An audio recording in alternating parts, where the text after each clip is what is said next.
요한복음 17장 1절에서 8절 같이 합독하시겠습니다. 시작.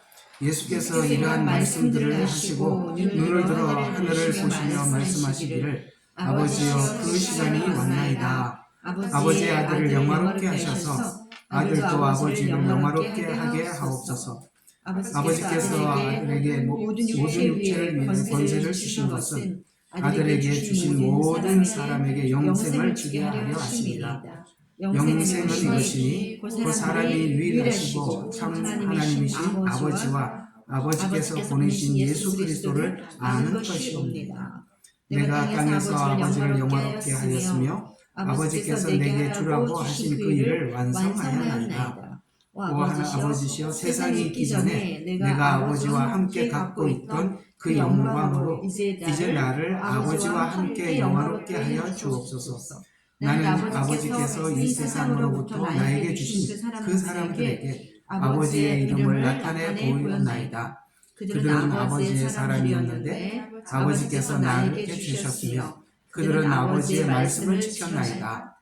이제 그들은 아버지께서 내게 주신 모든 것들이 다 아버지께로서 온 것임을 알았나이다. 아버지께서 내게 주신 그 말씀을 그들에게 전하였으니 그들은 그 말씀을 영접하여 내가 아버지로부터 온 것을 분명히 알았으며 또 아버지께서 나를 보내신 것을 믿었나이다. 아멘.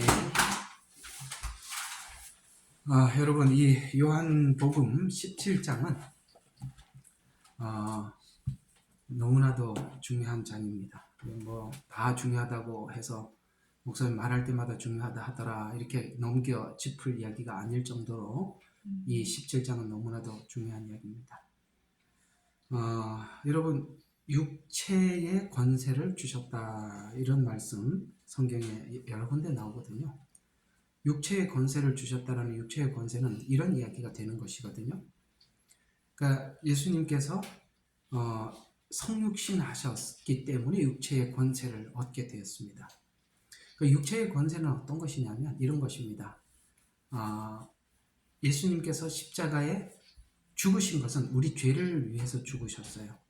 그러니까 죄를 짊어지는 권세를 육체의 권세라 이렇게 이야기를 합니다. 그러니까 예수님께서 우리의 죄를 짊어지셔서 죽으셨기 때문에 우리 죄를 우리가 죄를 하나님 앞에 용서받을 수가 있었습니다.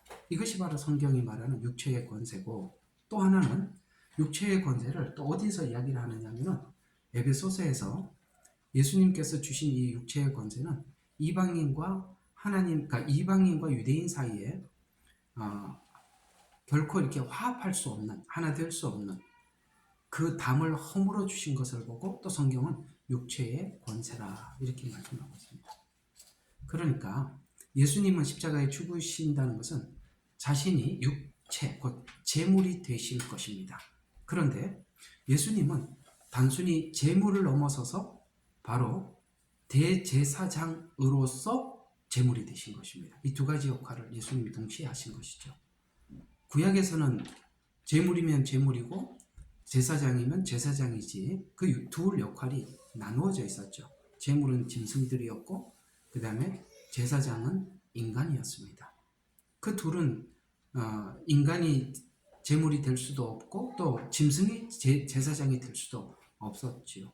그러나 예수님은 이 두 가지를 동시에 하신 것입니다. 예수님께서 이 땅에 성육신 하신 것은 육체의 제물이 되시기 위해서 오셨는데 그 육체가 제물이 되셨다는 것은 인류의 판도를 바꾸는 것입니다. 예를 들어서 BC가 AD로 바뀌기도 하고 사망이 지금까지 주관하였던 인간에게 계속 사망의 권세가 주관해오던 이 사망의 권세가 깨져버리고 부활의 영광을 얻게 됨으로써 이제는 신자든 불신자든 누구나 이제 부활할 수밖에 없는 생명의 권세가 온 인류에 전달된 것이죠. 이것이 바로 예수님께서 육체로 가지고 오신 그 권세의 능력이기도 한 것입니다. 그래서 이제 조금 있으면 이제 여기 지나면 17장이 지나면 이제 겟세마네 기도가 있고 그 다음에 18장 이제 보면은 이제 대제사장 앞에 예수님이 서게 되고 19장에 빌라도 궁중 앞에 서게 되고 이제 십자가를 지고 이렇게 쭉 갈 겁니다. 그럼 17장까지는 어떤 성격을 가지고 있느냐면 17장은 대제사장으로서 하나님 앞에 구하는 것이고 이제는 19장으로 넘어가서는 바로 육체로 하나님 앞에 자신을 드리는 십자가 사건이 구체화되어가는 이제 장면이 쭉 나오는 것이죠. 그렇게 보면 지금 제사장이란 구약에 있는 제사장이란 인간을 대신해서 하나님께 인간의 마음을 대변하는 자라는 뜻이에요. 그러니까 인간의 입장에 서 있는 거예요. 제사장이란. 선지자란 누구냐? 하나님 입장에 서 있는 거예요. 그러니까 입장 자체가 서로가 달라요. 그러니까 제사장은 하나님 앞에 이렇게 기도하는 것이죠. 하나님, 인간은 죄인입니다. 그렇기 때문에 죄를 지을 수밖에 없습니다. 하나님, 인간의 약함을 하나님 아시지 않습니까? 용서해 주십시오. 이런 것들이 제사장이 하나님 앞에 중보 기도하는 기도입니다. 사람 편에 서서 하나님 앞에 중보하는 자라는 뜻이죠. 그럼 선지자는 뭐냐? 하나님 입장에 서 있는 것입니다. 그러나 하나님은 이러이러하다 이렇게 말씀하는 거죠. 그럼 여기 17장은 지금 대제사장으로서 하나님 앞에 기도한다면 우리 입장을 하나님 앞에 대변하는 거 아니겠어요? 그렇죠? 우리 입장을 하나님 앞에 대변하는 것이죠. 그래서 뭘 대변했는가 하나하나 내용을 뜯어보면 이것이 왜 주님이 이 땅에 오셔서 이렇게 기도를 하고 이 기도를 하나님 100% 받으셨습니다. 그러니까 100% 받으셨기 때문에 오늘 대제사장으로서 했던 기도가 우리 모든 인류에게 우리가 혜택으로 은혜로 값없이 우리에게 주어진 것이거든요. 그래서 17장을 하나하나 읽어보면 예수님이 오신 목적이 무엇이고 뭘 하나님 앞에 구했고 하나님께서는 예수님의 기도를 다 들어주셨다고 한다면 우리가 이걸 하나님이 받으셨다 들으셨다고 믿기 때문에 여기 있는 일들은 다 이제 내게 믿는 모든 사람들에게 혜택으로, 혜택이라고 표현하면 좋겠죠? 다 주어진 것 이렇게 이해를 하시면 되겠죠? 그런 차원에서 17장을 하나하나 뜯어 읽어보면 여기에 놀라운 이야기들이 있습니다. 그럼 하나하나 볼까요? 오늘 17장 1절부터 한번 보십시다. 여기는 이제 17장은 예수님께서 하나님 앞에 드리는 중보기도고 에베소서에도 보면 바울 사도로서 하나님 앞에 중보기도한 내용들이 나와요. 그러니까 여기는 예수님으로서 하나님 앞에 드리는 중보기도고 에베소서에서는 하나님께서 지혜와 총명을 우리에게 지식과 총명과 지혜를 우리에게 주셔서 하나님의 말씀, 우리에게 주신 은혜의 깊이, 넓이, 높이를 알기를 원한다. 깊이와 높이와 넓이는 여기 17장에 나와 있는 이 내용을 우리가 더 깊이 들어가기를 원한다는 것이죠. 그런 차원에서 하나 보면 예수께서 1절 보면 이러한 말씀들을 하시고 이러한 말씀들을 하시고 눈을 들어 하늘을 보시며 말씀하시기를 지금 하나님께 기도한다는 얘기죠. 아버지시여 그 시간이 왔나이다. 그 시간이 무슨 이제 예수님께서 아까 18장부터 이제는 신문을 당하시고 십자가의 길을 걷는 것이죠. 그 시간이 다 왔습니다. 아버지의 아들을 영화롭게 하셔서 여러분 하나님께서 예수님을 영화롭게 하는 것이 무엇으로 영화롭게 하는 것일까요? 하나님께서 예수님의 제물을 받으셔야 영화롭게 되는 것입니다. 이해가 가세요? 하나님께서 예수님께서 십자가에 죽으시는 우리의 죄를 대속해서 죽으시는 이 대속을 하나님이 받으셔야만이 영화롭게 돼요. 영화롭게 하나님께서 받으시기만 하면 온 인류의 판도가 달라지는 것입니다. 그래서 지금 이것을 다시 예수님 십자가 지시기 전에 겟세마네 동산에서 뭐라고 말씀하십니까? 내 원대로 마옵시고 아버지 뜻대로 하옵소서. 이렇게 기도했더니 아버지 뜻이 뭐였습니까? 예수님을 제물로 받으시는 거예요. 그래서 십자가에 죽으신 것입니다. 이 기도가 어떻게 이어져 갔는지 아시겠죠? 영화롭게 해주십시오. 영화롭게 되려면 하나님이 우리 죄를 하늘에서 내가 너희들의 죄를 없애노라 이렇게 하면 영화롭게 되는 게 아닙니다. 실제 우리 죄를 완벽하게 대속할 대속자가 필요한 것입니다. 그래서 하나님은 예수님이 대속자가 되라고 하시는 것입니다. 그래서 아버지 뜻대로 하옵소서라고 했더니 아버지 뜻이 대속자가 되는 것이었습니다. 그래서 십자가에 죽으시는 것입니다. 아시겠죠? 그런 차원에서 영화롭게 하옵소서. 만약에 하나님께서 예수님 십자가에 죽으셔서 부활하게 하셔서 영화롭게 부활을 시킨다면, 하나님께서 예수님을 부활을 시킨다면 율법이 준, 그러니까 로마서대로 표현하면 율법이 우리에게 준 사망의 요구를 이루어 드리는 거예요. 예수님이 대신, 우리 대신 이루어 드리는 겁니다. 그러면 우리 인간 스스로 절대 해결할 수 없는 어떤 문제가 해결되는 거죠? 사망의 문제가 해결되는 것이죠. 그러면 하나님께서 예수님을 영화롭게 하시려면 어떻게 해야 되는 거죠? 부활을 하게 해줘야 됩니다. 그래서 예수님이 십자가에 죽으시면서 뭐라고 말씀하셨습니까? 아버지여, 내 영혼을 아버지 손에 의탁. 왜? 예수님 스스로 부활할 수가 없기 때문에 그렇습니다. 왜? 본인도 하나님이시지만 육신을 입고 이 땅에 오셨어요. 육신을 입고 이 땅에 오셨기 때문에 육신을 입은 우리들이 죽는 것처럼 예수님은 죽어요. 스스로 살아날 수가 없어요. 그래서 아버지께 의탁하는 것입니다. 그러면 하나님께서 예수님을 살리시면 뭐가 되는 겁니까? 영화롭게 되는 것입니다.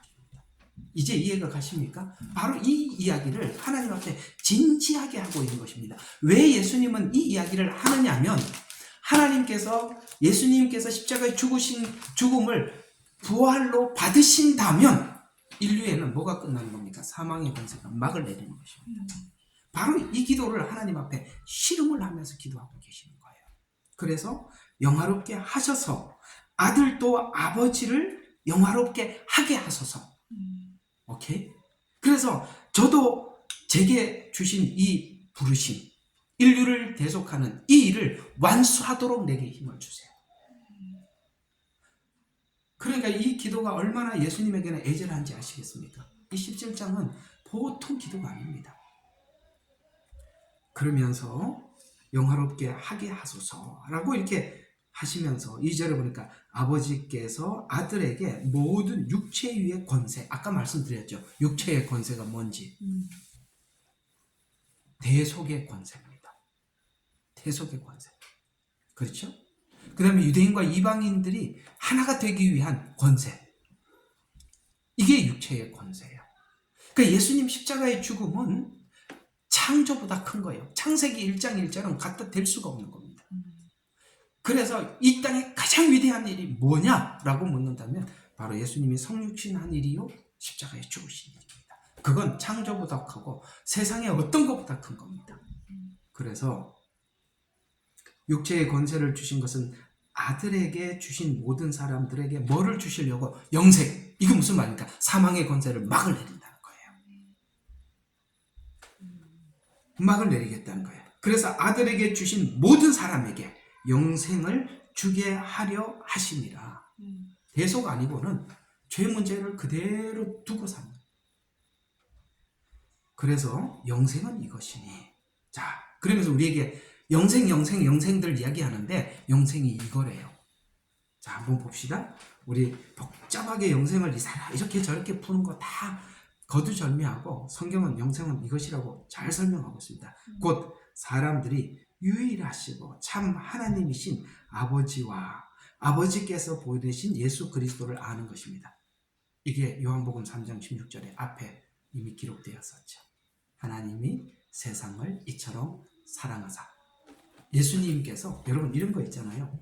왜 하나님께서 이 말이 나오느냐면은 실제 사랑을 실천하신 분은 예수님인데, 그걸 앞서서, 그 실천에 앞서서 뭘 먼저 이야기를 하냐면은 하나님이 세상을 이처럼 사랑하사라고 하나님의 사랑을 먼저 표현하는 것입니다. 무슨 뜻이겠죠?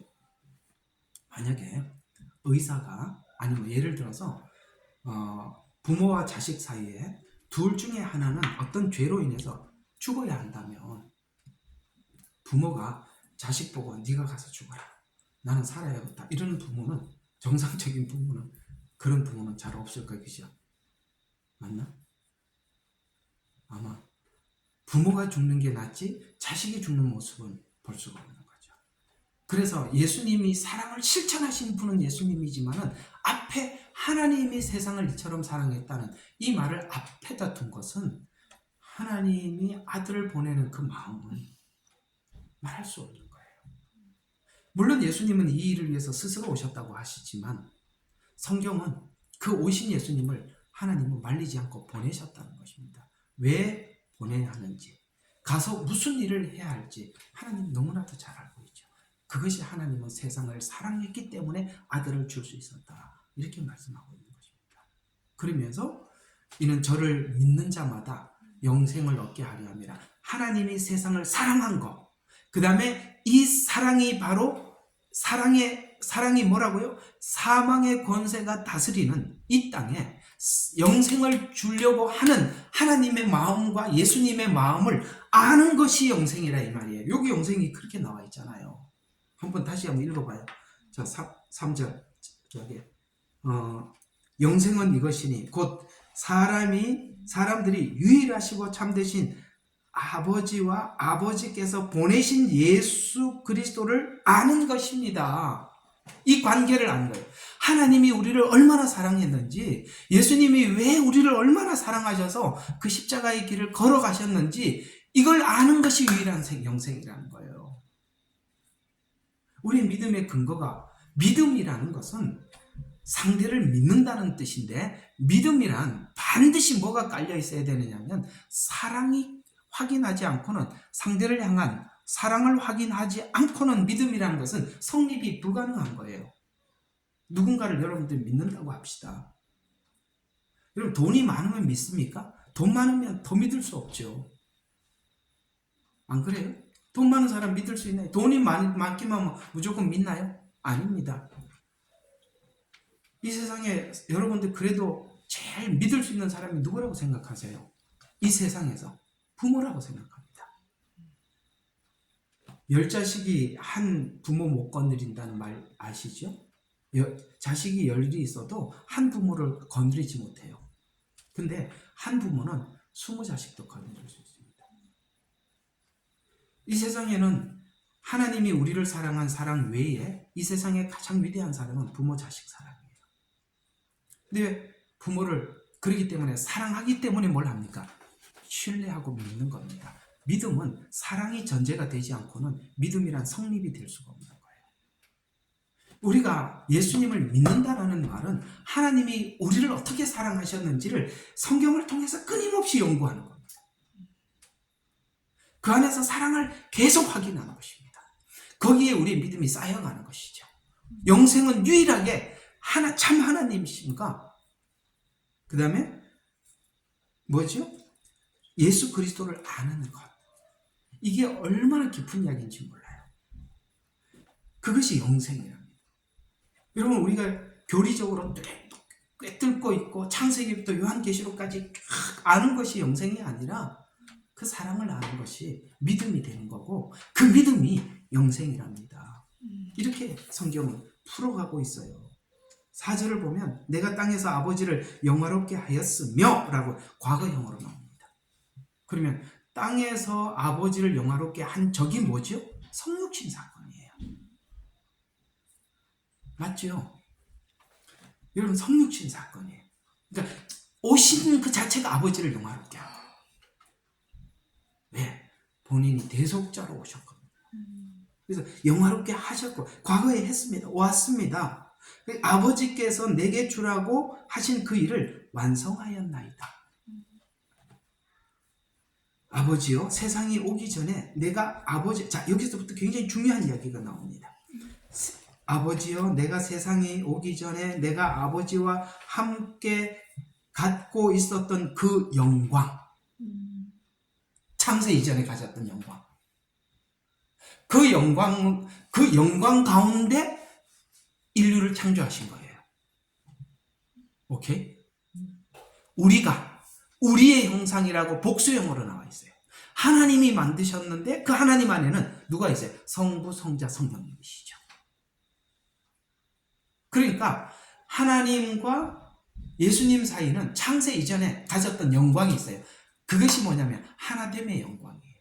하나됨. 이걸 교회에서 하나 되라, 예수 믿으면 하나, 이런 정도 이야기가 아니에요.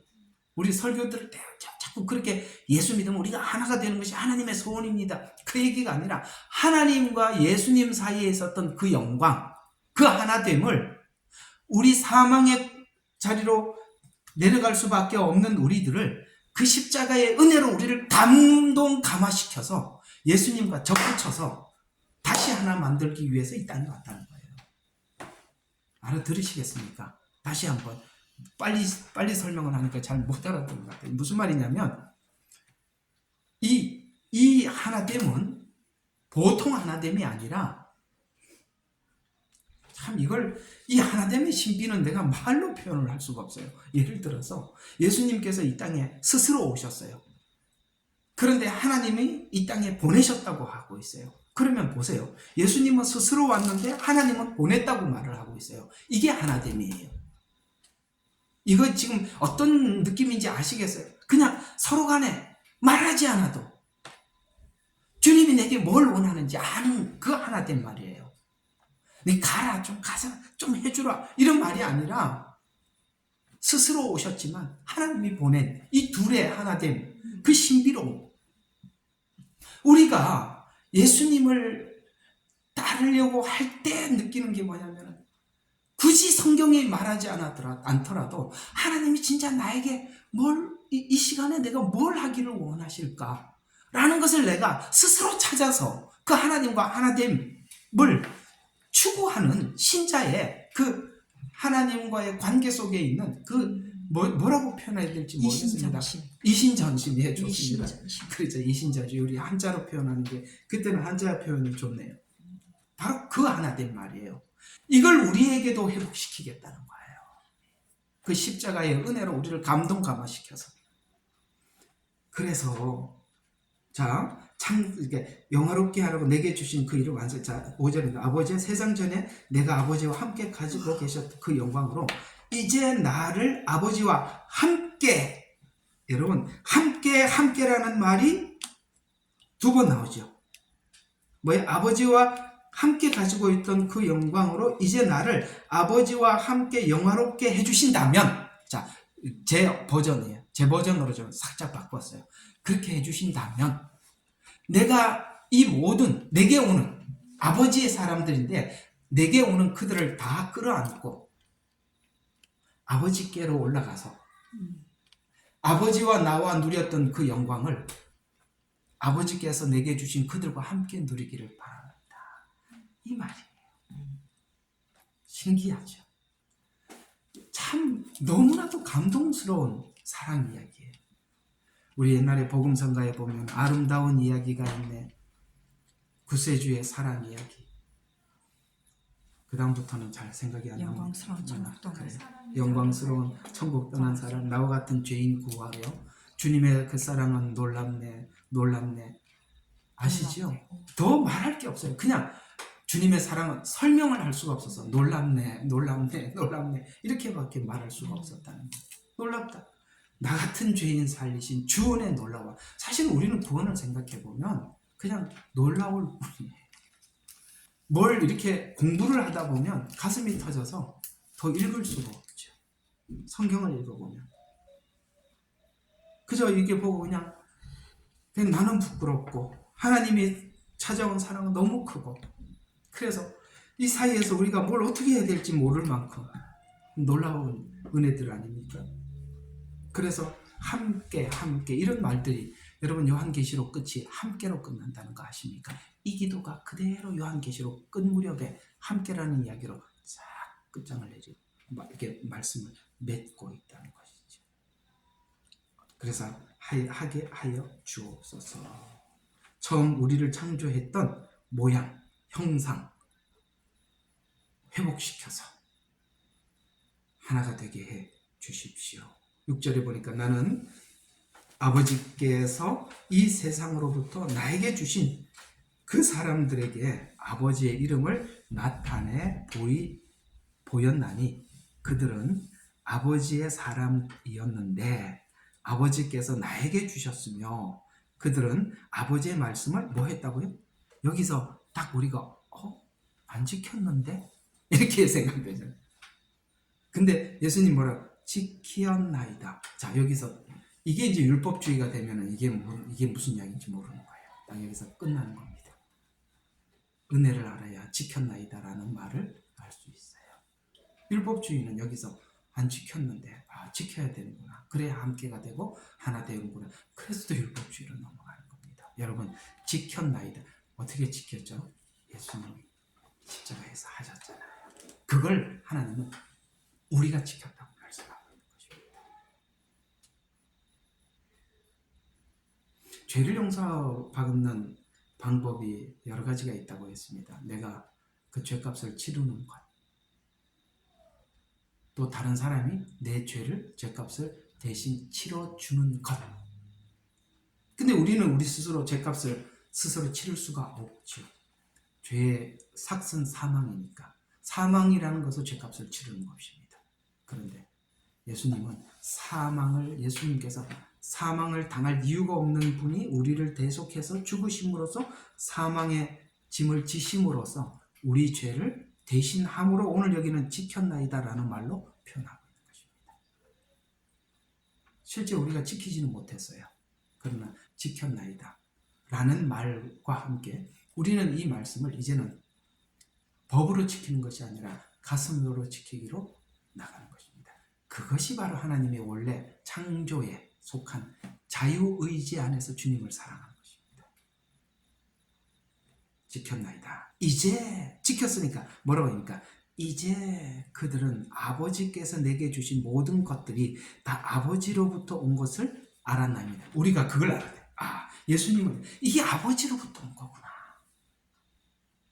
라는 것을 우리가 아까 영생은 뭐라 그랬어요? 하나님, 유일하신 참 하나님과 예수 그리스도를 아는 것이라고 했죠. 그것이 어떤 관계 속에서 예수님이 오셔서 이것이 한 것이 모두가 어디로부터? 하나님께서 우리의 죄를 용서하기 위해서 보내셨구나라는 것을 아는 것.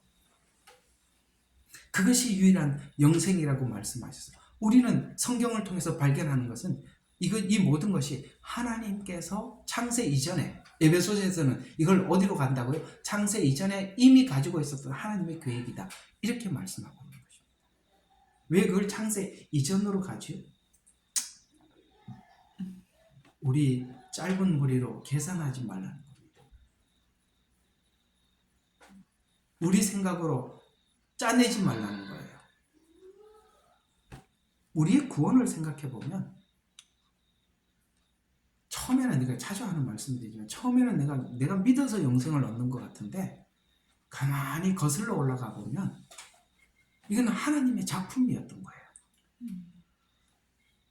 그것이 언제부터 이 작품을 했나라고 생각해 보면 내 인생에 몇 살 때 어느 때 찾아오셨지만 그건 이미 하나님은 언제부터 가지고 있던 창세 이전부터 가지고 있었던 거예요. 거슬러 올라가는 것입니다. 그래서 이제 아버지께 내게 주신 모든 것을 아버지 온 것을 알았나이다. 8절 아버지께서 내게 주신 여기서 이제 8절을 중요합니다. 아버지께서 내게 주신 그 말씀들을 그들에게 잘 봐요. 그 말씀들 하나님께서 이렇게 구원하시겠다라고 하셨던 그 말씀들을 그들에게 뭐 했어요? 전하였다. 여기서 중요한 이야기가 뭐예요? 전했다는 말입니다. 우리는 그것을 전했고 하나님은 예수님께서는 오셔서 그 성경대로 이루셨고 그것을 다 완성하고 어떻게 합니까? 제자들을 보내서 부활의 증인으로 보내시죠. 그리고 우리는 들어서 구원을 받았습니다. 무슨 이야기예요? 우리는 우리 구원이 우리에게 만들어진 게 1도 없다는 겁니다. 전하였다라는 거예요. 근데 전한다고 다 믿던가요?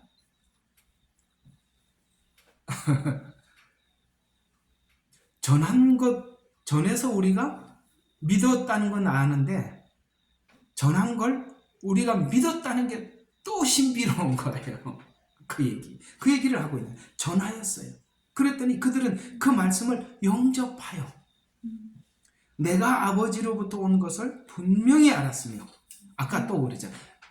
누구로부터 왔다? 예수님이 아버지로부터 왔다. 저는 죄사함이 예수 그리스도 밖에 있다고 주장하는 사람들에게 이 질문을 가지고 해명을 좀 해보라고 하고 싶어요.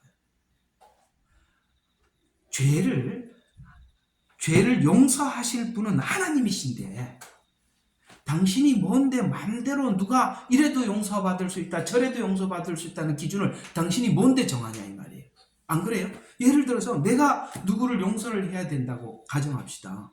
그럼 내가 용서를 해야 용서를 받는 거지. 용서받는 놈이 나름대로 나 이렇게 하면 용서 됐지? 용서해줘. 이런 희한한 상황이 어디 있어요?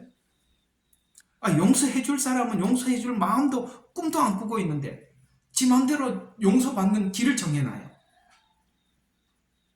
부처도 용서해 줄 수 있다 그러고 마음에 또 용서해 줄 수 있다 그러고 아주 뭐 별 희한한 것들이 다 나와서 용서해. 내가 착하게 살면 용서받는다. 아니 그 누가 정한 거예요? 그 다 사람이 정한 거 아닌가요? 지금 여기서 강조하는 게 뭡니까? 예수님은 하나님으로부터 왔다는 거예요. 왜요? 용서해 주셔야 할 분이 하나님이시기 때문에 자꾸 그런 주장을 하고 있는 거예요. 아시겠죠? 그래서 자꾸 이야기를 하는 거예요. 다른 데는 절대 구원이 없다는 거예요. 자, 그래서 아버지로부터는 분명히 알았으며 또 아버지께서 나를 보내신 것을 믿었나이다. 자, 전했어요. 알았어요. 믿었어요. 요걸 지금 예수님이 강조하고 있죠. 중요한 이야기 별표해 두세요. 자, 그러면 이 말씀이 골로새서에도 나와요. 자, 우리 골로새서 1장 9절부터 14절 가봅시다. 자, 1장 9절에서 14절. 자, 이런 연유로 우리도 그것을 들은 날부터 뭐라고 아까 전했다고 하고 여기는 들었다. 똑같은 이야기죠. 너희를 위하여 기도하고 간구하기를 그치지 아니하노니 곧 너희가 모든 지혜와 영적 지각 안에서 그분의 뜻을 아는 지식으로 충만하게 똑같죠. 요한복음 17장하고 아는 지식으로 충만하게 되어 주께 합당히 행함으로 모든 일에 기쁘시게 하고 선한 일마다 열매를 맺고 하나님을 아는 지식에 자라나며 또 그분의 영광의 힘을 따라 모든 능력으로 강화되어 기쁨으로 모든 인내와 오래 참음 스스로 자유의지로 하나님께서 주신 어떤 상황에서도 그분의 영광을 생각하면서 힘을 내어서 뭐한다? 인내하고 오래 참고 그것이 우리 속에 있더라는 거예요. 그것이 생기더라. 그 은혜 때문에 그것이 생기더라. 그래서 우리 빛 가운데 성도들의 유업의 동참자 되기를 합당하게 하신 아버지께 감사드리기를 원하노라. 그분께서 우리를 흑암의 권세로부터 구해내셔서 그분의 사랑하는 아들의 나라로 옮겨주셨으니 그 안에서 우리가 그의 보혈, 아까는 육체의 권세죠. 보혈을 통하여 구속, 곧 죄들의 용서함을 받았느니라. 어때요? 정확하게 요한복음 17장의 말씀을 간파하고 그대로 전달한 것입니다. 여기만 있는 게 아니죠. 쌍둥이 성경인 에베소서에도 똑같이 나와 있습니다.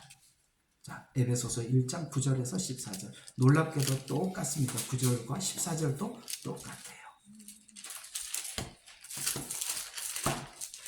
에베소서 1장 9절에서 14절. 그의 기쁘심을 따라 자기 안에서 계획하신 바 그의 뜻의 신비를 우리에게 알게 하셨으니 이는 때가 찬 경륜 안에서 하나님의 그 계획 말이에요.